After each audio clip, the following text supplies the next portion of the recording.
ইসলামী ছাত্র আন্দোলন বরিশাল মহানগর শাখা কর্তৃক আয়োজিত আজকে ছাত্র সম্মেলনের সম্মানিত সভাপতি শ্রদ্ধাভাজন ওলামায়ে কেরাম, সর্বস্তরের ইসলাম প্রিয় দেশপ্রেমিক ভাইয়েরা আমার, আপনারা দীর্ঘক্ষণ পর্যন্ত বক্তব্য শুনেছেন। ইসলামী ছাত্র আন্দোলন সাহাবাদের অনুসরণ, ইসলামী ছাত্র আন্দোলন রুহানিয়াত ও জেহাদের সমন্বিত প্রয়াস। ইসলামী ছাত্র আন্দোলন বিশ্বাস করে নিজেকে পরিবর্তনের বাহিরে সমাজকে পরিবর্তন করা সম্ভব না। এর জন্য ইসলামী ছাত্র আন্দোলন প্রথম ছাত্রদেরকে গঠন করে এই গঠনকৃত ছাত্রদের মাধ্যমে সমাজকে গঠন করতে চায়। ইসলামী ছাত্র আন্দোলনের বহুত কর্মসূচি আছে, ব্যক্তিকে পরিপাটি করার কর্মসূচি আছে, আত্মশুদ্ধি করার কর্মসূচি আছে, সমাজের খেদমত করার কর্মসূচি তাদের মধ্যে আছে। আপনারা দেখেছেন বিভিন্ন জায়গায় যখন আগুন লাগে, সমস্যার সৃষ্টি হয়, তখন ইসলামী ছাত্র আন্দোলনের ছেলেরা কিন্তু প্রথম ঝাঁপিয়ে পড়ে। এর মানে হলো সমাজকে গঠন করার কর্মসূচি তাদের মধ্যে আগের থেকেই আছে। ইসলামী ছাত্র আন্দোলন বিশ্বাস করে নিজেকে গঠন করার বাহিরে যদি সমাজ গঠন করতে চাই, এটা সম্ভবই না। মাঝি যদি নৌকা চালানো না শিক্ষা করে গভীর ঢেউয়ের মধ্যে যাত্রী নিয়ে রওনা করে, তাহলে যাত্রীও শেষ, মাঝিও শেষ। আজকে সমাজের অবস্থা এরকম কেন? আমাদের সমাজের অবস্থা তো খারাপের হওয়ার কারণটা কি? একদিনও কি চিন্তা করেছেন? 53 বছর পর্যন্ত বহু দল, বহু নেতার শাসন আমরা দেখেছি, কিন্তু মানুষের ভাগ্যের পরিবর্তন হয়নি। আরে ভাই, আমি তো এই এলাকার মধ্যে কত চিল্লাইতেছি কবের থেকে, সেই কতবার বক্তৃতা করেছি এই এলাকার মধ্যে। সেই যখন দাড়ি ওঠে নাই তখন থেকে চিল্লানো শুরু করছে, আজকে দাড়ি পেকে গেছে। ওহি আলু কি তরকারি जो पहली थी स्वाब भी है। যেই আলু তরকারি সেই আলু তরকারি কোনো পরিবর্তন নেই। আজকে আমাদের সমাজের অবস্থা এরকম কেন? আমি একটা উদাহরণ দিই। যেমন আমাদের বিএনপির মহাসচিব মির্জা ফখরুল ইসলাম আলমগীর সাহেব, তিনি গণতন্ত্রের ব্যাপারে সবচেয়ে বেশি বক্তৃতা করেন। সবচেয়ে বেশি গণতন্ত্র ধ্বংস হয়ে যাচ্ছে, নষ্ট হয়ে যাচ্ছে। উনি কিন্তু একজন ভালো লোক, জানুয়া শোনুয়া লোক। উনি কি বক্তৃতা দিয়েছেন? র্যাম্বো ন্যাশন করবেন। র্যাম্বো ন্যাশন তো বুঝেন, রংধনু সমাজ। যেরকম রংধনু বিভিন্ন কালারের একই সাথে থাকে, ঠিক এটা দক্ষিণ আফ্রিকার একটা শব্দ, যেটা নেলসন ম্যান্ডেলা ব্যবহার করেছিলেন, র্যাম্বো ন্যাশন। আমরা বিভিন্ন ধরনের, বিভিন্ন মতের, বিভিন্ন পথের, বিভিন্ন আদর্শের মানুষ একত্রিত হয়ে এই সমাজটাকে গঠন করব। এটা হলো র্যাম্বো ন্যাশনের মূল থিম, মূল থিওরি। গণতন্ত্রটা মানে কি? ডেমোক্রেসি মানিটা কি? সক্রেটিস এই ঈসাই সালের 2500 বছর আগে স্টেট কিভাবে সৃষ্টি হয়েছিল, মানুষকে কিভাবে মুক্তি দেওয়া যায়, শান্তি দেওয়া যায়, ডিক্টেটরশিপ থেকে মানুষকে কিভাবে বাঁচানো যায়, এর জন্য নিয়ে এসেছিলেন ডেমোক্রেসি, গণতন্ত্রবাদ। যেই গণতন্ত্রবাদের মধ্যে থাকবে মানুষের অধিকার, যেখানে থাকবে বিরোধী দল। ডেমোক্রেসির কোনো সংসদে বিরোধী দল ব্যতীত সংসদ গঠিত হয় না।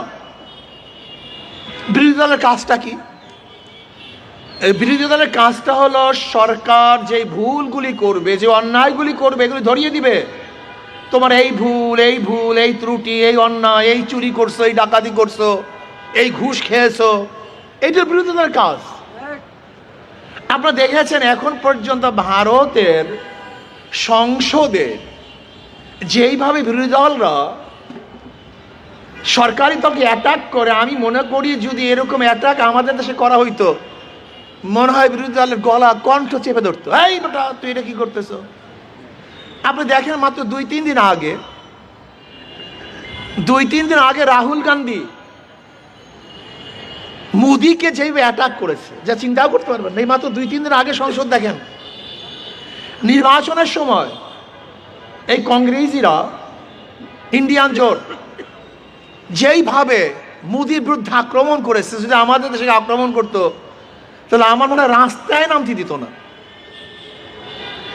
আজকে তো আমরা বিএনপির বিরুদ্ধে মিথ্যে একটা কথাও বলছি বলে আমি জানি না, শুধু বিএনপির লোকজন ওটা চাঁদাবাজি করে সেটা প্রকাশ করার কারণে সব জায়গায় চরমনের বদনাম করতেছে।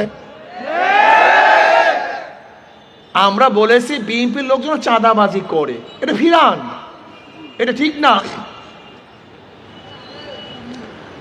আমরা বলেছি যে দখলদারি করে, আমরা বলেছি বিএনপির লোকজন নিজেরা খুন করে, আমরা বলেছি ছাত্রদলের লোকগুলি ছাত্রদলের লোককে হত্যা করে, আমরা বলেছি ছাত্রদলের লোক যুব দলের লোককে হত্যা করে, আমরা বলেছি ভোলার তজিমুদ্দিনে স্বামীকে বেঁধে রেখে বিএনপির লোকজনগুলি ধর্ষণ করছে, আমরা বলেছি বগুড়ায় এক বিএনপির লোক মেয়েকে প্রস্তাব দিয়েছে বিবাহ করার জন্য, বাবা রাজি না হওয়ার কারণে মেয়ের সামনে বাবাকে হত্যা করছে।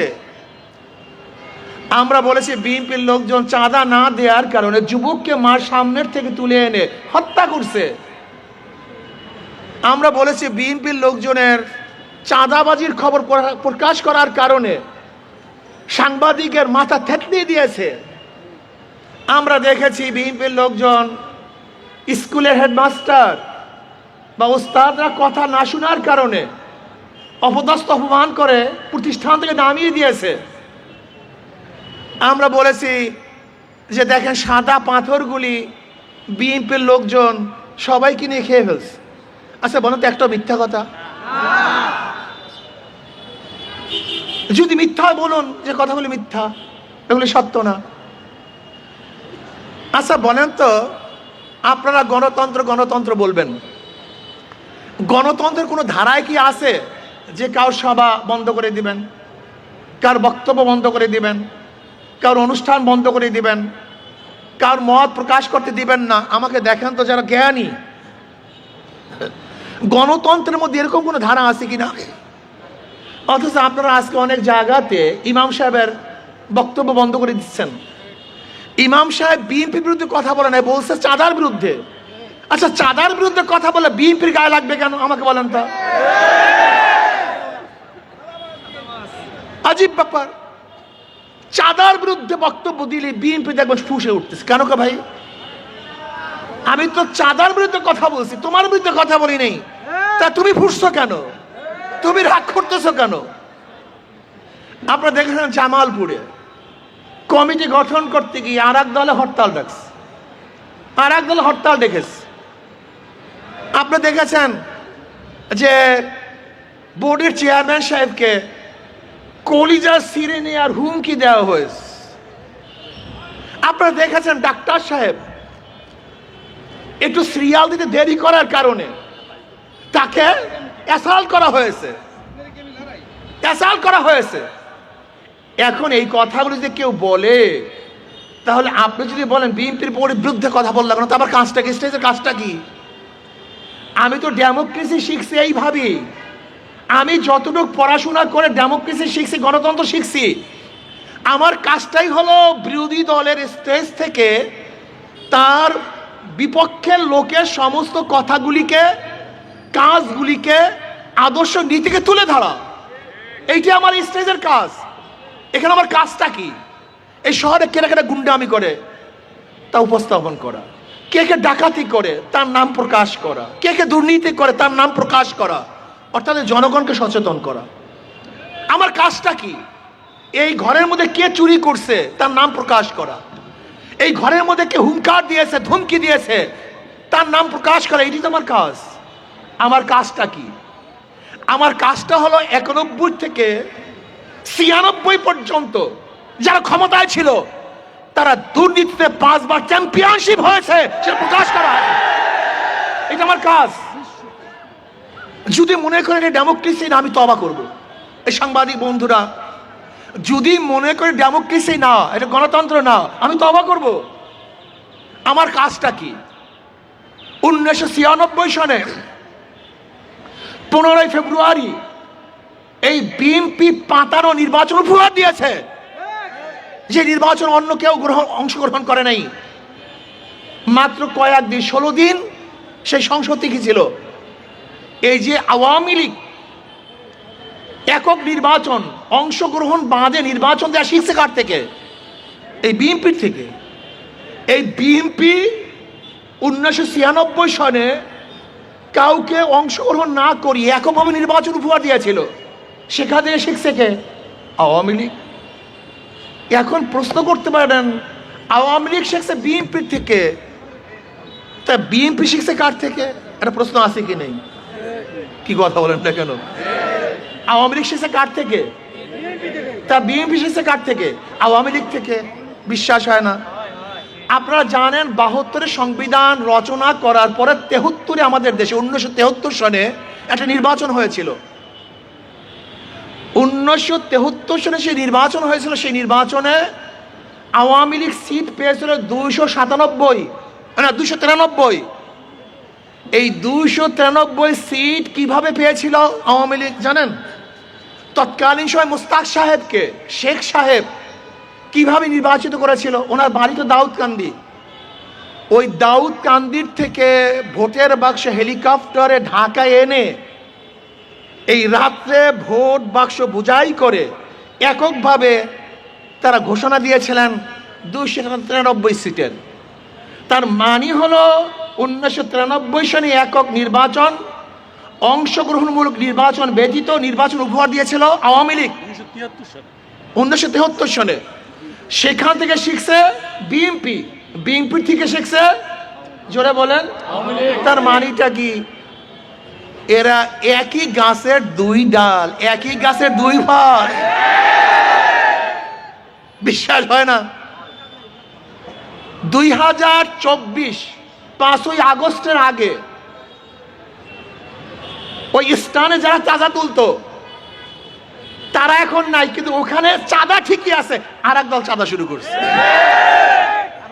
2024 5ই আগস্টের আগে যে হাতগুলি জুলুম করত, অত্যাচার করত, খুন করত, চুরি করত, ডাকাতি করত, সেই হাতগুলি পরিবর্তন হয়ে এই কাজটা আর একজন শুরু করেছে। কিন্তু জুলুমের বন্ধ হয়নি, খুনের শুধু হাত চেঞ্জ হয়েছে। আমরা আওয়ামী লীগের সময় বক্তৃতা শুনেছি, মৌলবাদী মৌলবাদী ঠেকাও। জয় সাহেব বক্তব্য দিয়েছেন, মৌলবাদীর উত্থান হচ্ছে, মৌলবাদীদেরকে ঠেকাতে হবে। এখন একই বক্তব্য মনে হয় আর একজনে দিচ্ছে নাকি ভাই? নাম জানেন নাকি সে ব্যক্তিকে? কেটা জানি ভাই? ও আচ্ছা, তারেক সাহেব। ও তারেক সাহেব বক্তব্য দিয়েছে মৌলবাদী ঠেকাও। জয় বক্তব্য দিয়েছে মৌলবাদী ঠেকাও। তারেক বক্তব্য দিয়েছেন, ওই দেখছেন শুধু জবানের সেন্স, বক্তৃতার কোনো সেন্স নেই। জীবনভর আওয়ামী লীগের আমার সাথে ধর্ম অন্ধরা, ধর্ম ব্যবসায়ীরা, শোনেন নাই বক্তৃতা? এখনো কি শুনতেছি? ধর্ম ব্যবসায়ীরা। তার মানে বক্তৃতা ঠিকই আছে, শুধু জবান সেন্স, কথাটা বুঝাতে পারিনি। তখনও ধর্ম অন্ধ, এখনো ধর্ম অন্ধ। তার মানিটা কি? তার মানিটা হলো মুদ্রার এপিঠ ওপিঠ, এদের মধ্যে কোনো পার্থক্য নেই। আমাকে সেদিকে এক সাংবাদিক প্রশ্ন করেছেন, হুজুর বিএনপির এত ভোট, এত সংগঠন, আমি বলেন বিএনপির তো কোনো ভোট আমি দেখি না। বলে কি বলেন হুজুর? আমি বলি না। বলে কিভাবে? আমি বললাম এই ভোট এক সময় ছিল মুসলিম লীগের, এক সময় ভোট ছিল কাদের? পরিবর্তন হয়ে ভোট আসছে আওয়ামী লীগের, আওয়ামী লীগ পরিবর্তন হয়ে আসছে বিএনপি, বিএনপি পরিবর্তন হয়ে আসছে জাতীয় পার্টি, জাতীয় পার্টি পরিবর্তন হয়ে জোট। তার মানে ভোট পরিবর্তনশীল। ভোট কোনো এক জায়গায় সিল মারা না, ভোট কাউর কেনা গোলাম না। এই ভোটাররা কারোর কাছে নেকা বসে না, গোলামি করে না। ভোটাররা ভোট কেন দেয়? শান্তি পাওয়ার জন্য। ভোটাররা ভোট কেন দেয়? মুক্তি পাওয়ার জন্য। আমাকে অনেকে প্রশ্ন করে, ভাই আওয়ামী লীগের তো অনেক ভোট আছে, যদিও লিডাররা পালিয়ে গেছে, কিন্তু ভোটাররা তো পালায় নাই। যদি আওয়ামী লীগ অংশগ্রহণ না করে ভোটটা পাবে কে? আমি বললাম ভোটটা কিভাবে আপনি জানেন না? বলে না তো। আমি বললাম যাদের মাধ্যমে তারা নিরাপত্তা পাবে, শান্তি পাবে, মুক্তি পাবে, জানমালের গ্যারান্টি পাবে, যাদের মাধ্যমে চাঁদাবাজি হবে না, লুণ্ঠন হবে না, ধর্ষিতা হবে না, গুন্ডামি হবে না, মাস্তানি হবে না, চুরি হবে না, ডাকাতি হবে না, অবৈধভাবে খুন হবে না, তাদের কি তারা ভোট দিবে? আপনারা ভাববেন না যে অমুককে ভোট দিয়ে দেবে, ভুল। আমাকে অনেকে প্রশ্ন করছে হিন্দুরা কাদেরকে ভোট দিবে। আমি বলি হিন্দুরা দুইটা জিনিস চায়। হিন্দুরা কয়টা জিনিস চায়? দুইটা জিনিস।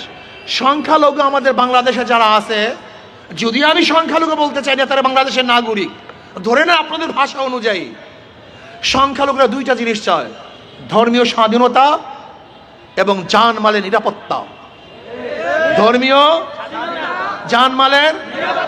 আচ্ছা বলেন তো, যেই ব্যক্তি কোনোদিন জুলুমই করে না সে হঠাৎ জুলুম করবে কিভাবে?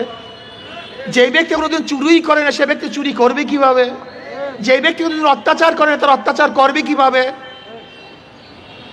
যারা অত্যাচারী তারা অত্যাচার করবে, যারা জালেম তারাই জুলুম করবে, যারা খুনি তোমাকে হোক আর একজনকে খুন করবেই করবে।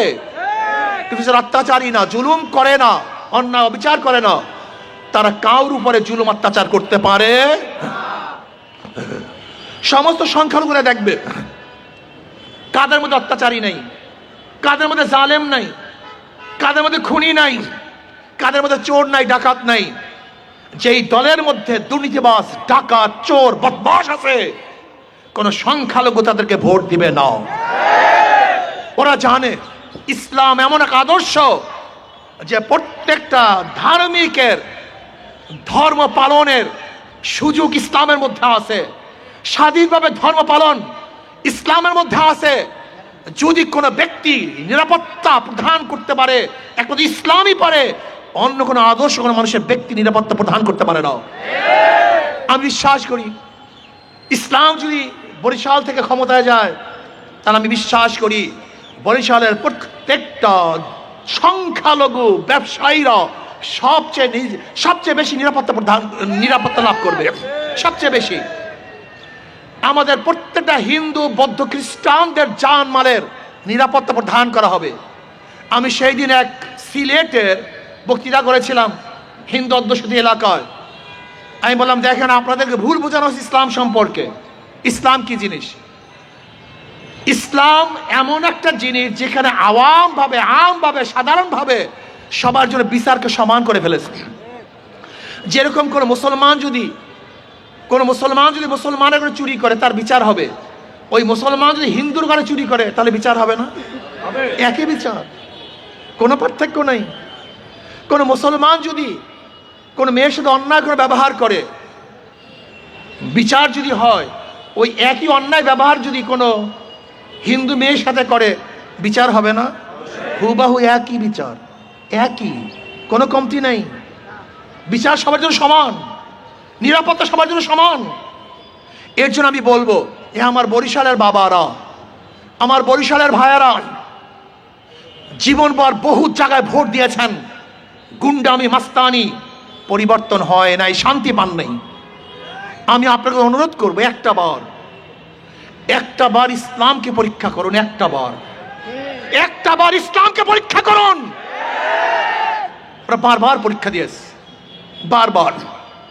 দেখবেন এখন বিএনপির লোকজন সবচেয়ে বেশি জিয়াউর রহমান সাহেবের আদর্শের কথা বলে। এই জিয়াউর রহমান সাহেবের আদর্শের উপরই তো মানুষ সত্তার সাহেবকে ক্ষমতা নিয়েছিল। এই জিয়াউর রহমান সাহেবের আদর্শের উপরই তো মানুষ 91-তে খালেদা জিয়াকে ক্ষমতায় বসিয়েছিল। এই জিয়াউর রহমান আদর্শের অনুযায়ী তো মানুষ 2001-এও বিএনপিকে আবার ক্ষমতা নিয়েছিল। কিন্তু সত্তার সাহেব 2001 থেকে 2007 পর্যন্ত এবং 91 থেকে 96 পর্যন্ত কি উপহার দিয়েছেন বাংলাদেশের মানুষ এখনো ভুলে যায় নাই। কাজী জিয়াউর রহমান সাহেবের আদর্শ বলে দ্বিতীয়বার মানুষ ভোট দিবে আমার মনে হয় না। আপনি কি আদর্শ দেখিয়েছেন? দেখবেন বিএনপি, খুব ভালো মতো লক্ষ্য করবেন, বিএনপি 1991 থেকে 96 ক্ষমতায় ছিল না, কিন্তু দেখবেন কোন বক্তারা 1991 থেকে 96 পর্যন্ত আমরা এইটা করেছি সেইটা করেছি, কোনো বক্তব্য আসবে না। শুনি নেন আপনারা। আচ্ছা 2001 থেকে 2007 পর্যন্ত বিএনপি ক্ষমতায় ছিল না, কিন্তু আমাকে দেখাতে পারবেন না কোনো বক্তা আমরা 2001 থেকে এই করেছি, আমরা ওইটা করেছি। কোনো বক্তব্য দেবে না। শুধু বক্তব্য কি, জিয়াউর রহমান সাহেব এইটা করছেন, জিয়াউর রহমান সাহেব এইটা করছেন, জিয়াউর রহমান সাহেব এইটা করছেন। হ্যাঁ, জিয়াউর রহমান সাহেব এইটা করছেন তো বারবার ভোট দিয়েছে, ভোট দেওয়ার পরে তোমরা কি করছো সেইটা বলো, তুমি কি দেখিয়েছো সেইটা বলো। তোমরা কি দেখিয়েছো? আমরা দেখেছি যে তোমরা দুর্নীতিতে দেশকে 5 বার চ্যাম্পিয়নশিপ করেছো, 1 বার না 2 বার না 5 বার চ্যাম্পিয়নশিপ করেছো দুর্নীতিতে বাংলাদেশ। তোমরা কি করেছো? ক্ষমতা যাওয়ার আগে নিজেদের মধ্যে দেশ শুরু করে হত্যা করেছো। ক্ষমতা যেতে পারো নাই, ক্ষমতা না যাওয়ার আগে এইটা বন্ধ করে দাও সেইটা বন্ধ করে দাও। যদি ক্ষমতায় যান তাহলে বাংলাদেশের অবস্থাটা কি হবে ওই আল্লাহই ভালো জানেন। মনে হয় তাদের বিরুদ্ধে কথা বলা যাবে না, কেউ নামতেও পারবে না। তবে জনগণ এত সচেতন আমি চিন্তাও করতে পারি না, এত সচেতন জনগণ। আলহামদুলিল্লাহ, প্রত্যেকের হাতে মিডিয়া, প্রত্যেকে দেখে, এমনকি রিক্সাওয়ালা ঠেলাওয়ালা, আমি বহুতভাবে পরীক্ষা করে দেখছি জনগণ খুবই সচেতন। যারা দুর্নীতি 5 বার চ্যাম্পিয়নশিপ হয়েছে, আগামীতে কমপক্ষে দুর্নীতিবাজদেরকে বাংলাদেশের জনগণ আর ভোট দিবে না। আমি বিশ্বাস করি একটা বার ইসলামকে পরীক্ষা করেন, কয়টা বার? একটা বার। ওদেরকে বারবার পরীক্ষা করেছেন, বারবার ফেল করেছে। আমাদেরকে এখনো পরীক্ষা করেন নেই। একটা বার পরীক্ষা করতে অসুবিধাটা কোথায়?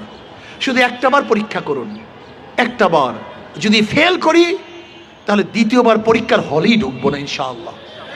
একটা বার পরীক্ষা করুন। ইসলামকে একবার ক্ষমতায় নেন, রাজি আছেন না ইনশাআল্লাহ? আমার ছাত্র বন্ধুরা রাজি আছেন ইনশাআল্লাহ? সাধারণ মানুষরা রাজি আছেন ইনশাআল্লাহ?